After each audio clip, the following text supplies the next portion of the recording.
საქართველოს დელეგაცია იუსტიციის მინისტრის მოადგილე გიორგი დგებუაძის ხელმძღვანელობით მიგრაციის მიმოხილვის საერთაშორისო ფორუმში მონაწილეობს, რომელიც გაეროს გენერალური ასამბლეის პრეზიდენტისა და მიგრაციის ქსელის ორგანიზებით იმართება. ფორუმის მიზანია ქვეყნებს შორის გამოცდილების გაზიარება მიგრაციის მართვისა და მასთან დაკავშირებულ გამოწვევებზე ეფექტიანი რეაგირების შესახებ. ვიზიტის ფარგლებში გიორგი დგებუაძემ შეხვედრა გამართა მიგრაციის საერთაშორისო ორგანიზაციის გენერალური დირექტორის მოადგილესთან. ღონისძიებაზე მოусმინეს აგრეთვე საგარეო საქმეთა საქმეთა დევნილთა შრომის ჯანმრთელობისა და სოციალური დაცვის მინისტრების მოადგილეებს. იუსტიციის მინისტრის მოადგილის სიტყვით გამოსვლა პლენარულ სესიაზეა დაგეგმილი.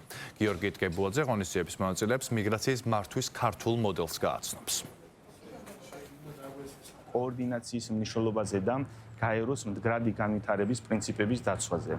მიგრაციის საერთაშორისო ორგანიზაციასთან თანამშრომლობა ჩვენთვის მნიშვნელოვანია და ამ მიმართულებით მუშაობას გავაგრძელებთ. ვფიქრობთ, რომ ეს არის ძალიან კარგი შესაძლებლობა იმისთვის, რომ სხვადასხვა ქვეყნის წარმომადგენლებმა ერთმანეთს გაუზიარონ საკუთარი მიღწევები, ასევე ერთობლივად იმსჯელონ იმ გამოწვევებზე, რომელიც ყველა ქვეყანას აერთიანებს და მათი გადაჭრისთვის აუცილებელია ქვეყნების ერთობლივი ძალისხმევა. ჩვენ განვიხილეთ საქართველოში მიგრაციის მართვის საკითხების ფართო სპექტრი, განსაკუთრებით კი დიასპორის ჩართულობის თემა.